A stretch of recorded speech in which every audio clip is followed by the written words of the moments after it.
On today's show, the pairings that the Cavs use this year will be one of the most important things that new Cavs head coach Kenny Atkinson has to decide. That, plus I've got four more burning questions about the Cavs as we are a week away from training camp on today's Locked On Cavs.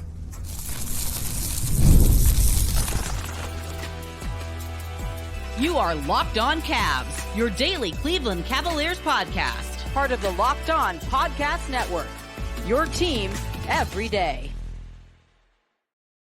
What's up, everybody? I'm Danny Cunningham. You might know me from my time covering the Cleveland Cavaliers, places like 92.3 The Fan, Cleveland Magazine, and a number of other stops along the way. Have a great show for you lined up today right here on Locked On Cavs. You can find us wherever you get your podcasts, Apple, Spotify, anywhere else. Make sure you're subscribed, give us a 5-star rating, leave us a nice review. If you missed yesterday's show, an interview with Max Strus, make sure you go back and check that out as well. You can also find us on YouTube. Just search Locked On Cavs. If you're watching this video right now, click that thumbs up button for me, hit the subscribe button, and hit the notification bell so you know the latest Locked On Cavs content is being delivered right to you as soon as it is available. Of course, a proud part of the Locked On Podcast Network, your team every day. Today's show brought to you by Game Time. Download the app, create an account, and use code LOCKEDONNBA for $20 off your first purchase. Terms do apply. Training camp for the Cavs is a week away. 1 week from today, the Cavs will be in Florida at IMG Academy in Bradenton, Florida. I will be there, bringing you guys coverage. Super excited to be down there talking Cavs basketball. So excited that basketball season is just about back. A week from yesterday is Cavs Media Day. And of course, later this week, we will be hearing from Cavs head coach Kenny Atkinson and president of basketball operations Kobe Altman as they will be holding their press conference this Friday. So what I've been doing is I've been thinking about, well, what am I curious about? What is there to learn about this team as real basketball gets closer and closer? Because we know what this roster is. There's not a lot of change, right? Like Jalen Tyson is really the only significant addition from the outside to this roster. But that doesn't mean things are going to be the same. So what I've done for today's show is I've put together a list of 5 questions that I cannot wait to find out the answer to, because I think they will all be very important questions to determine what is a successful season for the Cavs, what direction this year goes in, and how this team overall is going to look. And the first question that I've put together that I am very curious to see how Kenny Atkinson handles is, what are the pairings going to be? Because I do think it makes a lot of sense, and I would be surprised that if one of Darius Garland or Donovan Mitchell is not always on the floor, and one of Evan Mobley or Jarrett Allen, maybe not always on the floor, but on the floor a vast majority of the time. There might be a lineup or two where the Cavs don't have either of those guys on the floor. I wouldn't imagine it is a very long-lasting lineup, but I could see the case where that does happen. So how are those pairings going to be separated? Because in essence, you're going to have 2 of the 4 core 4 on the floor at all times. That's my belief. I don't see why that's something that should change. That was really the case when everyone has been healthy over the past couple of years. That has been the case. So what are the pairings going to be? Because you're going to have one of Donovan and Darius. You're going to have one of Jarrett and Evan. It makes sense, at least in my opinion, to sort of pair one of each together, right? Like if Evan is on the floor, he's most likely on the floor with Darius or Donovan. If Darius or Donovan is on the floor, they're on the floor with one of Jarrett or Evan. I think keeping those guys married is probably the best for continuity. It's the best to find a rhythm within the team. What is that grouping going to be? So my thought process here is that Donovan Mitchell makes a lot of sense to play with Jarrett Allen. Donovan has played, in my opinion, very well with Jarrett Allen over the last couple of years when those two have shared the floor. I think that has been a very effective pairing for the Cleveland Cavaliers. I think that Jarrett Allen is a tremendous screen setter. That's one of the things that he doesn't necessarily get a ton of credit for, and I know screens aren't exactly the most sexy thing in the world to talk about, but I do think a big part of why the Cavs are successful with him offensively, despite the fact that he's not someone that spaces the floor from the outside and, isn't featured much in terms of a back to the basket game or even a face up game, is because Jarrett Allen is a very good screen setter. He is someone that I think is able to create quite a bit of space not because he's got gravity defensively, but because he can separate the primary defender of someone like Darius Garland or Donovan Mitchell and give them the room to operate like that. It allows those guys to attack mismatches. And I think that is the one thing that offensively you can look at and say, well, I think Jarrett Allen does a much better job of that than Evan Mobley. If Evan Mobley starts to be a better screen setter, and I think part of that is getting stronger. I also think that Jarrett Allen's just a little bit wider. Like, he's got broader shoulders than Evan Mobley, and I just think that matters in this conversation. But I think that he and Donovan Mitchell are a really good pairing. And I think Donovan has a history of playing with guys like that, because you look back to his time in Utah. Who did he spend a lot of time on the floor with? It was Rudy Gobert. Now, Rudy Gobert is a better screen setter than Jarrett Allen. Jarrett Allen is better at a number of things offensively than Rudy Gobert, but I do think Rudy Gobert is one of the best screen setters that we've seen. So Donovan has played with that for the vast majority of the minutes he's been on the floor in the NBA. So I think having those two together makes a lot of sense. I think Jarrett is a very good finisher at the rim when he has the opportunity, but I think he's able to do other things elsewhere. And I also think it makes sense to have Evan Mobley and Darius Garland on the floor together. I do believe that Darius is a little bit of a more creative ball handler than Donovan Mitchell is. I don't think he needs the same type of separation from screens. And I think that he can be effective playing in more than just the pick and roll. Obviously, Donovan Mitchell can too. That, you don't have to be a basketball savant to recognize just how talented Donovan Mitchell is and how his overall offensive game is very clearly the best on the Cavs. But I think that the creativity Darius Garland plays with is something that allows him to be in a position to be successful, even if he's not playing with an elite screen setter. This isn't to say he couldn't be successful with Jarrett Allen. Obviously, that's not the case. He can be very successful with Jarrett Allen. But I think that he and Evan Mobley make sense. And I think it does make sense, too, for Darius to be on the floor, because one of the other questions I'm going to get to in a minute is about how Evan Mobley is going to be used offensively. But I do believe Evan Mobley is a better playmaker than Jarrett Allen with the basketball in his hands. And I think that having someone out there that can carry a little bit more of the offensive load in Evan Mobley alongside Darius Garland makes sense to make this Cavs offense go. I do think Evan is a very good finisher at the rim. I think he needs to get stronger. I will be very interested to see what he looks like when we're allowed to see the Cavs on the floor again. Like, that'll be a very interesting thing to me, is how does Evan Mobley look physically? I'm not talking about what does his jumper look like. I'm not talking about his ball handling. Just physically, does Evan Mobley look like a guy who has gotten stronger, has put on a little bit of weight? Those are things that I am very curious to find out about him, because if those are the case, then I think he's going to be a better finisher around the rim. I think he will be a better screen setter. I think he will be those things. So that is part of the reason why I think him and Darius Garland make a lot of sense together. I think those two do. And Evan, as I mentioned, I think he is a good playmaker. I think that using him in certain spots can be something that can help out Darius Garland too, because I also believe that a good chunk of Darius Garland's game should be, when he's off the ball, he needs to be taking catch and shoot 3-pointers. I think that Evan Mobley can create some of those for Darius Garland. I'm not so sure that Jarrett Allen can. Where with Donovan Mitchell, I'm not necessarily asking him to be in that spot. I'm not asking him to be a catch and shoot 3 guy. I'm not asking someone to, other than Darius Garland, sometimes Karis LeVert, I'm not asking for someone else to create his shots. But I do think Evan Mobley can, in some cases, create shots for other guys. And I think Darius Garland can benefit from that. I think that's the case. I think those are the pairings that make the most sense.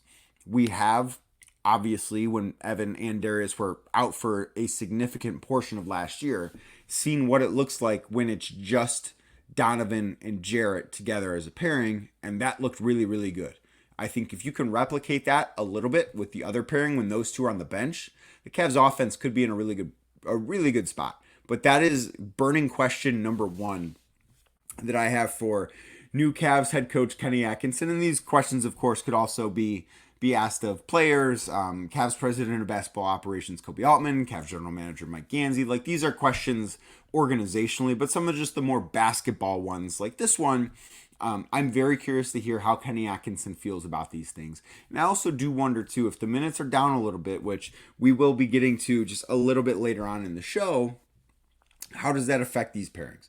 But I think that question right there and what the answer to that question right there is going to be something that is very important to watch as we look at this season, as we talk about this season, and as basketball returns. Like, that's going to be a very interesting thing to follow, is how are those guys going to be paired?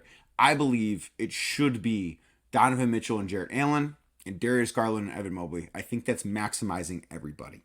Up next, what should the offensive plan for Evan Mobley be? I'm not talking about how should he be paired. What should the Cavs be trying to utilize in his game? That's straight ahead right here on Locked On Cavs. Today's show is brought to you by Game Time. Game Time should be your go-to ticket marketplace. It is my go-to ticket marketplace, and it is that for a number of different reasons. One, I love the fact that on Game Time you can toggle on all-in pricing and you know how much you're going to be paying for your seats. I don't like to be surprised, bamboozled, bombarded at the last minute with these taxes and fees. So what I do when I'm searching for tickets, whether it's to a Guardians game, a Cleveland Browns game, a concert in Cleveland, something of the like, I click on the all-in pricing toggle. I toggle that thing on, and then I know what I'm going to be paying. The other thing I really like that Game Time has is they will show you what your view of the stage, the field, home plate, whatever it is for the event you're going to, they will show you what that view is going to be from your seat. When I'm buying tickets, I want to know, okay, I'm going to a Guardians game. I want to know what home plate looks like. I want to know what my view from my seat is going to be, and Game Time provides you with that experience. The Guardians are going to be playing. They are going to be playing home playoff games. You're going to want to go to those games. The Cavs season is right around the corner. You know what you're going to want to do? You're going to want to go to Cavs games. The Lakers are in town at the end of next month. LeBron James returning to Cleveland again. It's going to be a great environment. Where are you going to go for tickets? Game Time. That's the place to do. So what you do, download the Game Time app, create an account, and use code LOCKEDONNBA for $20 off your first purchase. Terms do apply.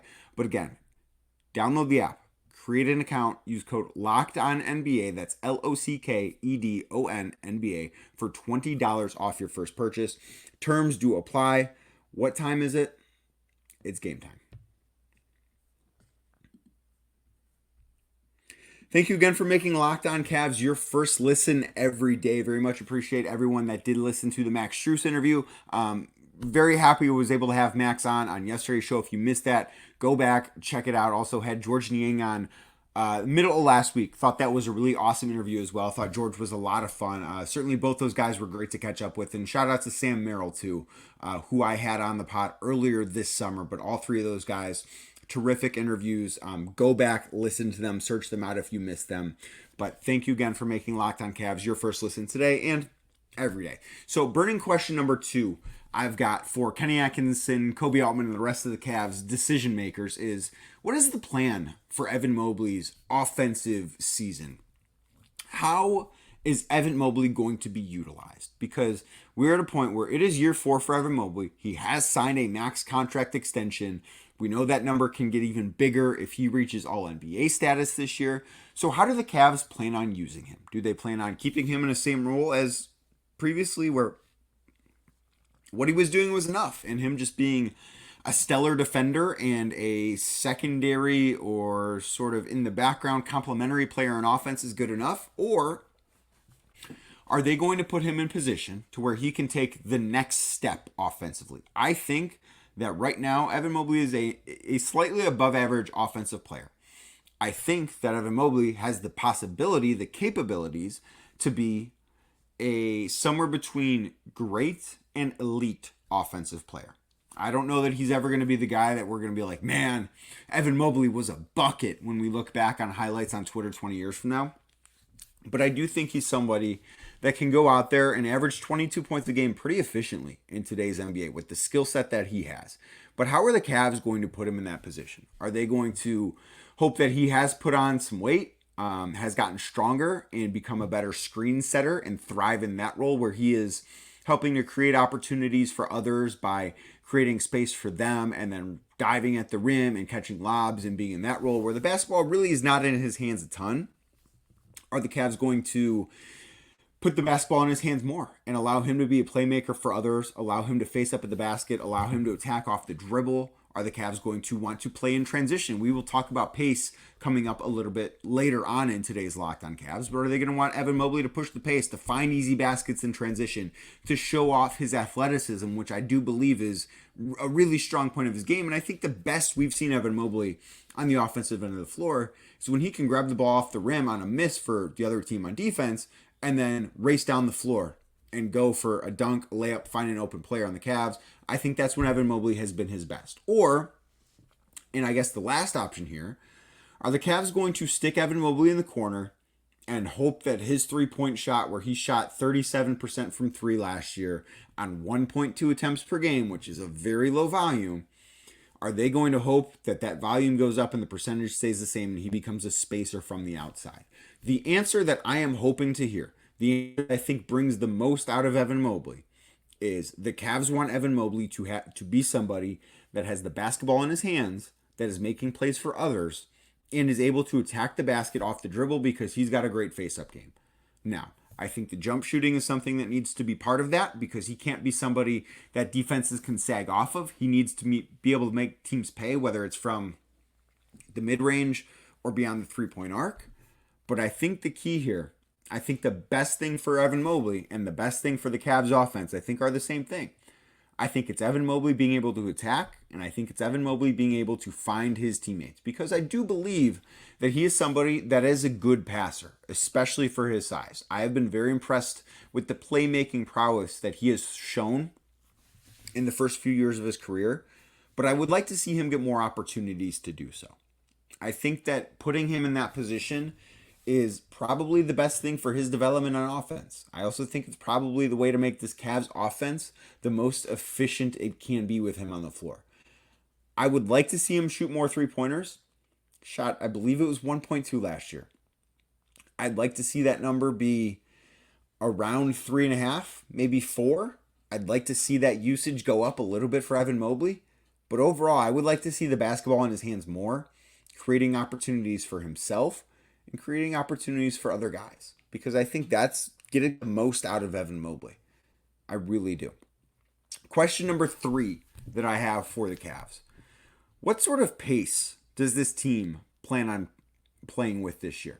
So the last couple of years, in the Donovan Mitchell era, as we will call it, the Cavs have been dead last in the NBA in pace. That was Donovan Mitchell's first year in Cleveland, the 2022-2023 season. They were 30th in pace. Last year, they moved up a little bit. They were 24th in pace. That number, I think, was influenced pretty strongly by the fact that they were a middle third team. They were 20th in pace from the time that Darius Garland and Evan Mobley were out with injury in mid-December until they came back in early February. They were 20th in the NBA in pace in that time. Kenny Atkinson, conversely, has been the coach of teams that have played at a much faster pace relative to league average than the Cavs have. The 4 years that he spent in Brooklyn, and I know you everydayers in particularly have heard me say this, his teams were top 10 in the league in pace 3 times. He was there for 4 years. And the 4th time, they were 11th. So they have played, again, relative to league average, much faster than the Cavs had. I'm not saying that the Cavs need to be 11th in pace. I'm not saying they need to be 7th in pace. I don't know that that is getting the most out of them. But do the Cavs want to be 15th in pace? Do they want to be 17th in pace, which would be a pretty big uptick from the past? I think that is one of the things, to get back to Evan Mobley, I think that is one of the things that could really benefit him, is if he's able to play faster, if he's able to get more transition opportunities, if he's not tasked with trying to force offense at the end of the shot clock, but the Cavs are getting in their offense with 20 seconds on the shot clock instead of 15, as we've seen so many times in the past. I think that is something that really would benefit everybody on this team. Now, the pushback is, well, it's hard to play fast when you've got 2 big men on the floor. And you're right, it is. But Kenny Atkinson even mentioned in his introductory press conference that it's hard to play fast with 2 bigs. It is. But the Cavs don't have 2 slow bigs. Jarrett Allen is not the quickest guy in the world, but it's also not like watching Boban run up and down the floor. Evan Mobley, I think, is pretty athletic. I'm not going to confuse him with Giannis, who is a similar size as him, but I think he's more athletic than the average guy in the NBA of his size. I believe those guys can get up and down. The defense might suffer just a little bit because of it, but I think it's a trade that the Cavs should be willing to make, because I think it's a trade that makes them so much better offensively, and that is something that Kenny Atkinson really is being tasked with handling here.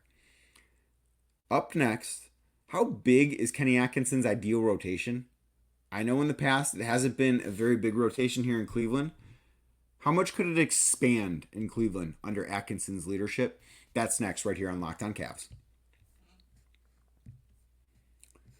Today's show is brought to you by FanDuel, and NFL fans, we saw 2 games last night. Oh, the Cincinnati Bengals dropped to 0-3. What a shame. Just tragic stuff. The Jacksonville Jaguars, also pretty bad, so don't feel nearly as good about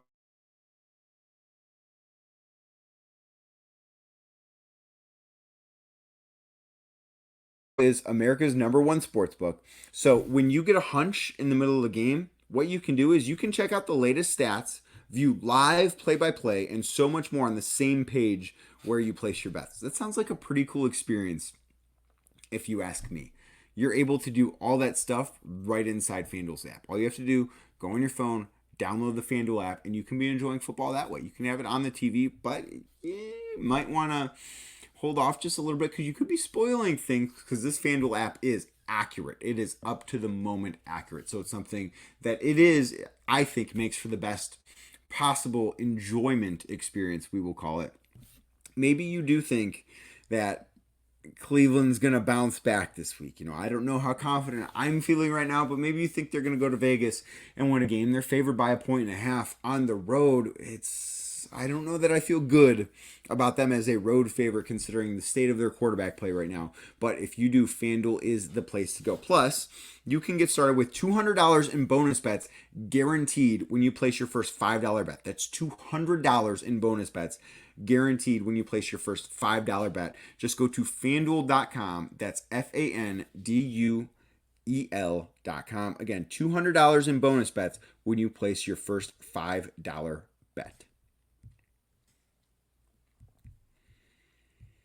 Thank you again for making Locked On Cavs your first listen every day. Now, for your second listen today, make sure you go check out the Locked On NBA podcast because, of course, there's no offseason in the NBA, and Locked On NBA provides daily basketball analysis from national and local experts, 30 minutes or less. No one keeps you as informed and as entertained as Locked On NBA. It's available on YouTube or wherever you get your podcast, part of the Locked On Podcast Network, your team every day. So, Kenny Atkinson historically has played a little bit of a longer rotation, which also has meant that he has played his starters fewer minutes in the past than the Cavs. I think then Cavs fans are used to seeing guys like Donovan Mitchell and Darius Garland and Evan Mobley and Jarrett Allen and Max Strus play. I would bet that those numbers are down a little bit. To Donovan Mitchell, last year, I don't have this number handy right now, but I believe he averaged upwards of 35 minutes a game for the Cavs. That number, if I had to guess, that number is going to be about 32 or 33 this year. 2 minutes might not sound like a lot, but when you stretch out 2 minutes over 70 games, which I think is a fair presumption to say Donovan Mitchell's going to miss a little bit of time, not much, but a little bit of time. 70 games I think would be a good season. That's 140 less minutes just by shaving 2 minutes off a game. That's a big deal. This also, I think, allows Kenny Atkinson to squeeze more into the rotation because maybe someone like Sam Merrill is the 11th guy. Well, I personally think Sam Merrill should be on the floor because I think he brings a shooting touch that not many other role players off the bench have on this Cavs team. So I think finding minutes for him could be a challenge, but I think it's a necessary thing to get done. Is he the 10th guy? Is he the 11th guy? Does Jalen Tyson deserve minutes as a rookie? Where does he slide into the equation? So how deep this rotation goes is something that I'm fascinated to find out from Kenny Atkinson. And while his ideal number of guys being played might be a little bit lower, can he get it to 11? I don't know. I know with JB Bickerstaff, his ideal rotation was about 9 guys. Now, at times in Cleveland, I don't think he trusted 9 guys. I think he trusted like 4.5. But he would play 7 or 8. I don't think Kenny Atkinson's going to be like that, particularly not in the regular season. Now, when the postseason arrives, maybe things are different. I don't know. But in the regular season, I would expect it to be just a little bit longer with fewer minutes for the starters under Kenny Atkinson. Finally, question number 5, my 5th and final burning question about the Cleveland Cavaliers for Kobe Altman, Kenny Atkinson, Mike Gansey, the rest of the decision makers. What is considered to be a success this season for the Cavs? I think organizationally, the Cavs considered last year a success. They won a playoff series. I think the Boston series might have been a little bit closer than a 5-game series, and they can say, well, if Donovan Mitchell was healthy, if Jarrett Allen was healthy, we might win another game, and maybe they're right. I don't know. But what is a success? Is a success getting back to where they were last year in what I think is a very good Eastern Conference? Or are the goals internally, no, for this season to be a success, we need to be a conference finals team? What are the goals for the Cavs? This is something I would like to know. I would prefer that the Cavs put this on record. Now, I understand these things can change throughout the course of a year. The goals as seasons evolve and injuries do happen in this league, as we unfortunately know. We can't turn injuries off like it's a video game. I know goals evolve and I know goals change. But I do think that this team, considering that they have continuity, I think they have an upgrade at coach. I think they have a superstar in Donovan Mitchell. I think anything less than a conference finals appearance for the Cavs is probably not aiming high enough. So I do want to find out just what are the goals for this Cavs team inside the organization.